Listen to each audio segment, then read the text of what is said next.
Ito gagawan ko ng content yung na-scam kami nun. Kasi napanood ko yung kababayan natin na scam na gayang-gaya sa amin.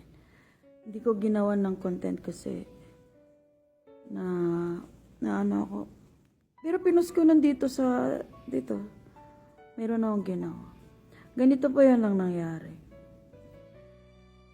Yung ako sana, yung maglo-loan. Pero hindi ako pinayagan ng amo ko kasi sinabihan niya na ako sa akin na baka maloko daw ako. Hindi niya binigay yung pasaporte ko. Ngayon, so kagustuhan namin makaloan ng kasama ko ng 80,000 pesos. Siya ang pinag-apply ko kasi hawak niya yung passport niya. Tapos ngayon, ako ang gumawa lahat ng application sa phone ko. Dalawa kami. Ang umpisa, ganito guys. Di, siyempre, chat ka sa messenger. Ang mag-a-assist sa'yo. Tapos, tatanungin ka. May telegram ka. Wala po. Kailangan i-download para lahat ng mga kailangan mong gawin ay may tuturo sa'yo. Hindi ganun. Dinownload ko. Pinag-download ko rin yung kasama ko. Tapos, yung okay na, di, meron ba ka lahat nito, ganyan, mga requirements? Meron. Naipasa na lahat ng requirements. Mga picture ng, yun, nabigay pa yung info ng pasaporte niya. Di, okay na, approve na yung application for 80,000. Tapos, nung approve na yung application ng 80,000 guys, pinasok na kami sa Telegram ng isang GC. Lima. Nung magluloan na, mga magluloan na naaprobahan ko no. Siyempre, hindi pa naman namin din alam, siyempre. Hindi na-aprobahan na. Pero nagmamasid pa kami ng kasama ko kung totoo talaga yun. May unang lalaki doon nagsabi, thank you, sabi ko na. Thank you. Nakalon ako, na-receive ko na. Pinasa sa group chat yung proof na nakalon na siya. Pangalawa, nag-message sa amin yung agent. Kayo, hindi pa ba kayo maglolo? Hindi pa po, nagmamasid pa rin talaga kami. Yung apat na yon nakalon na. Yung chinachat naman yung mga babae ko, nakalon na sila. Oo, nakalon na. Di siyempre naniwala na kami na nakalon na sila, di ba? Nakapag-decide na rin kami ni Gina na sige, patulan na natin. Loan na rin tayo. Kasi nga may hinihingi na 8,000. Nadideposit para makuha mo yung 80,000, pero papasok dun sa wallet mo yung 88,000, tapos magiging 88,000 yung wallet mo. Di ba ito na?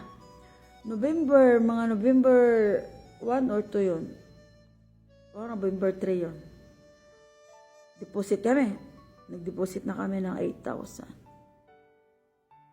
Hindi, okay na. Nag-leave kami sa group chat kasi na kami, di ba? Ayun yan, nakapag-deposit na kami. Karamihan na ginagamit nila, CIMB Bank. Mga ganyan. Tapos, yung nalagay na namin yung 8,000. Nakita namin, sinend naman yung 88,000 sa wallet niya, sa wallet namin. Di, syempre, tuwang-tuwa na kami. 88,000, di-withdraw. Nung i-withdraw namin, hindi namin ma-withdraw. Alam niyo kung bakit? Wrong password.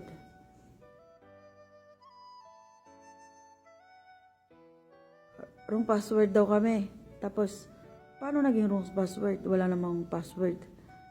Tapos, sabi ng babae, mayroon daw mali doon sa isang pasaporte. Isang number. Di, syempre, kung gano'n na isipin mo, di inedit lang namin kung ano yung mali.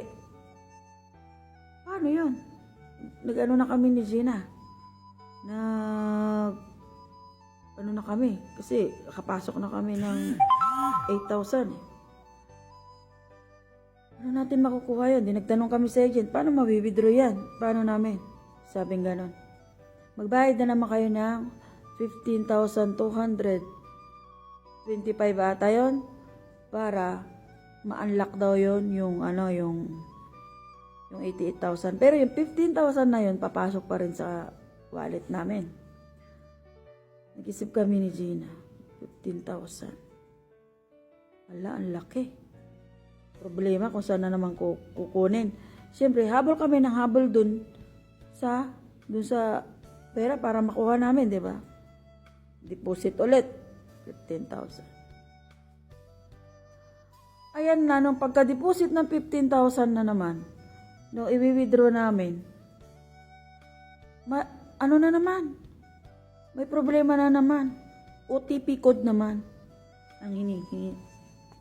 Hindi namin daw may lalabas yun kung hindi kami maglalabas ng ng OTP code. Tingin-tingin na kami ni Jean ng ganyan. Parang naluluko na yata tayo. Siyempre, kahit ikaw dahil sa binitawan mong pera, papatol ka para makuha mo yung pera na yun. Magkano naman hinihingi sa OTP code? 22,000 plus para yung hinihingi. Problema na naman kung saan kami kukuha na naman ng 22,000. Siyempre, nag-remedyo pa kami, kinabukasan ulit.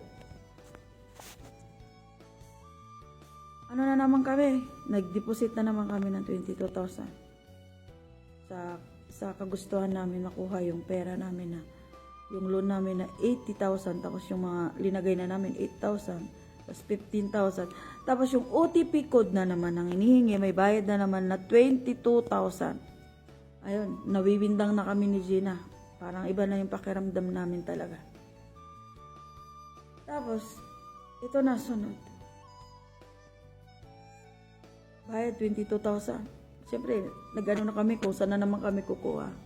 Bali doon, bali dyan sa amo. Bayad. Deposit ulit ang 22,000.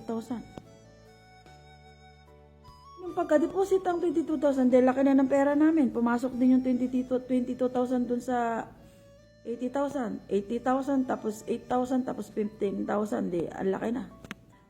Ay, walang Diyo. Nung napasok namin yung 22,000, nang hina kami kasi one-time show money na naman yung kailangan.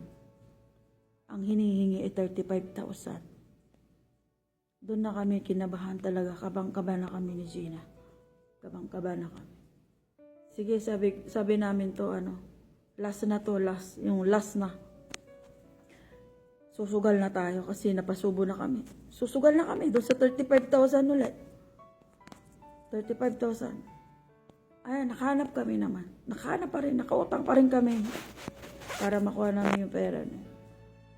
Pagka-withdraw ulit na kinabukasan ng 35,450 yata yun. Oh, nakita namin sa wallet namin, nalagay lahat. Aba, alam nyo ba na nawindang na kami? Marami pa palang hinihingi yun hanggang sa maubos na ang pera mo, hanggang sa malaki na ang makuha sa inyo. Kaya in-stop namin. Alam nyo guys, in-stop namin yun. Sabi ko dapat sa 8,000 pa lang huminto na kami. Kasi nagbitaw na kami ng pera. Hindi mo rin kami masisisi na sabi mo tanga kami. Kasi yung mga kasama pala namin sa group chat ay mga kasabwat. Yan, tandaan nyo guys. Kapag nagbitaw kayo ng pera sa loan, asahan nyo, maluluko kayo dyan. Kaya yun, nag-decide kami na hindi na namin makukuha yung pera na yun. Maluluko na kami. Kasi ang hinihingi ng after ng 35,000, 60,000 na ang kinukuha sa amin. Siyempre, malaki na yung nilagay namin. Parang tinutumbasan nila yung pinasok mong pera para makuha mo, pati yung loan mo. Ganun ang nangyari sa amin. Bakit kami na-scam? Hindi kami ma-scam kung hindi kami naniwala doon sa GC na yung mga 4 na tao doon, mga kasabwat pala, ganun ang gawain na. Alam namin yung mga pangalan na